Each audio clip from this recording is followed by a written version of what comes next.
Hey everyone, today I want to speak about advanced training but with body weight only.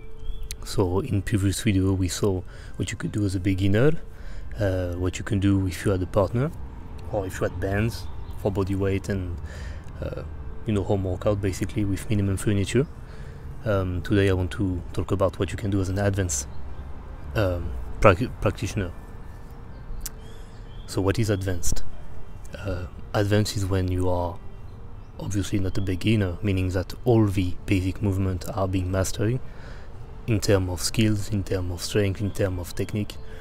It also means that if you hadn't completely trashed after doing high volume with those low skill movement, you are actually ready for the harder variations. So for example, if you're doing chin up and pull up and you can do hundreds of them, you are actually ready for some archer pull-up or archer chin-up or one-arm assisted chin-up, things like this. If you can do high volume squats with your body weight or even with some weight, you can start to progress toward pistol squat or split squat or whatever really. So this is the basic logic. And for the more calisthenic / gymnastic oriented skills, you can also walk toward the levers, front lever, back lever, the dragon flag, the flag,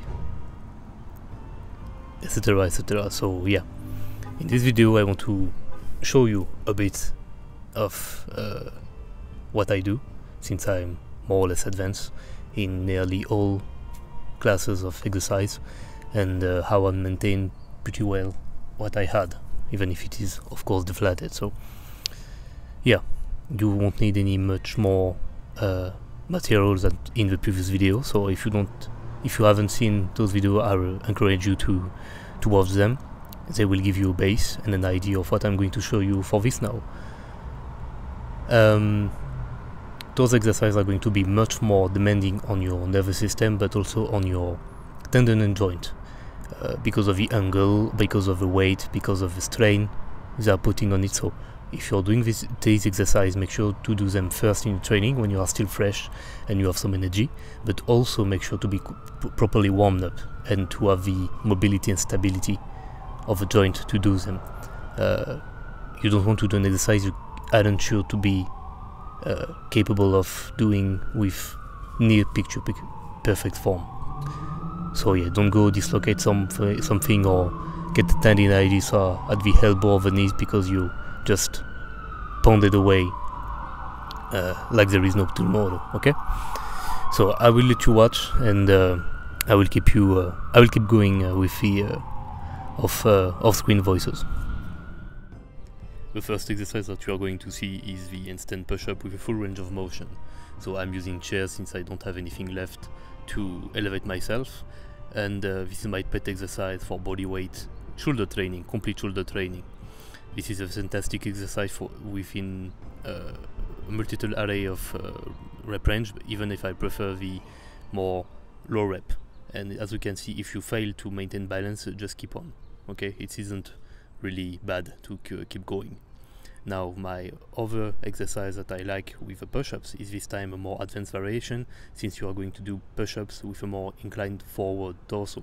The goal is to mimic the beginning of a plank position, a really advanced calisthenic movement, to condition the front delt and also the wrist and more or less the nerve to be in that kind of position to work the upper chest and the upper body mainly in that fashion. But because this is for muscle building, you can see I'm not in a hollow body position, I'm arched.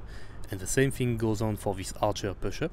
So you're basically pushing with one arm more than the other. The other is just like it's just here to maintain. It's more or less like a one-arm assisted push-up. Okay, you can do this with nearly every exercise in existence with your upper body. And as you can see, I'm also showing you the gliding technique. This is a fantastic exercise for building the balance and symmetry in both sides of your body.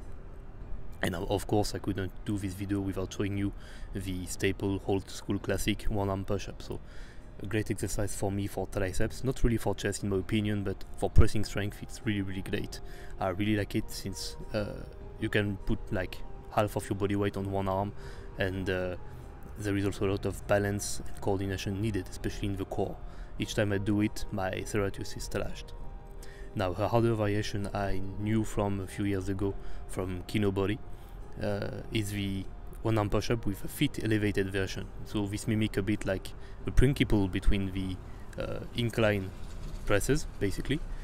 You are at a less advantageous mechanical position, so of course you're going to put more stress on the shoulder, the delt, but also the upper chest, and you will have a more deep range of motion, so each rep is also harder than for a one-arm normal variation. Now, for the back, we can do exactly the same principle to just do one arm. Since you are typically advanced, if you are doing this, you will have enough strength in the arm and the back to do so. So just keep your off arm on your torso to have more balance and to avoid pulling too much on the core muscle, at least if it's not your goal. It's not my goal. I want to keep my waist tapered, so I don't want my oblique to get too much work and just pull away.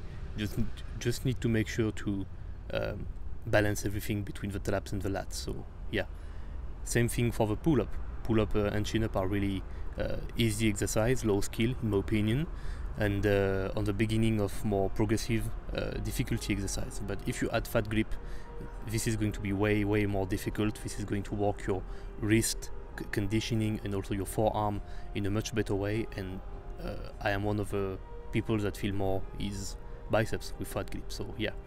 Now a few quick words on the lever. Back lever is my weakness. I don't know why. I'm supposed to be way stronger than that, but yeah. And back lever are really great for your whole posterior chain and also your shoulder mobility and stability, so be sure to go progressively with them. And same for the front lever. So front lever, I like to do them for reps. I don't like to hold them, it's putting too much strain on my core, I don't like it. But for reps it's really great, since you will be working your long head of the triceps, your lats, but also your subscapular muscle. So it's really nice, it's really great, and it's a bit of a show-off movement, in my opinion. Now, a more difficult to master and a more proficient exercise in my opinion for back is going to be the Sternum Pull-Up. I really dig this variation to build the inner back, to feel more the lats, to squeeze it from top to bottom and to build the back. This is actually a staple of Vince Gironda and all his pupils, and a really great exercise, but really difficult. You can do much rep with this. So yeah. Now for the BTN pull-up, I put them into the advanced calisthenic variation, since this is going to be requiring a lot, and I mean a lot, of mobility in the shoulder girdle. You will need to have external rotator who are conditioned to be in this position, and also the body awareness to pull in a good arch, in a good position, and to squeeze whatever it's needed to be squeezed. So yeah. Now onto the legs. Pistol squat is the one and true staple, I think, of all the squat variation if you are advanced. The problem is that you need to have a lot of balance to do it. So I recommend to get a chair or a sofa or whatever furniture, even a wall, to keep the balance a bit in check and to not be a limiting factor or not too much. And the more you will practice, because this is just a practice movement, the less you will need this assistance.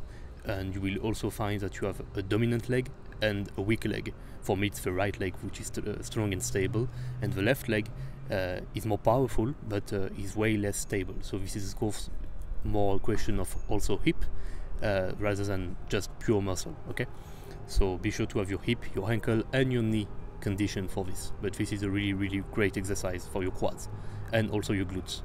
And now for the hamstring but also the glutes, we are going to talk about the Nordic hamstring curl. So I already showed it in a few videos, but this is variations that you're supposed to do alone.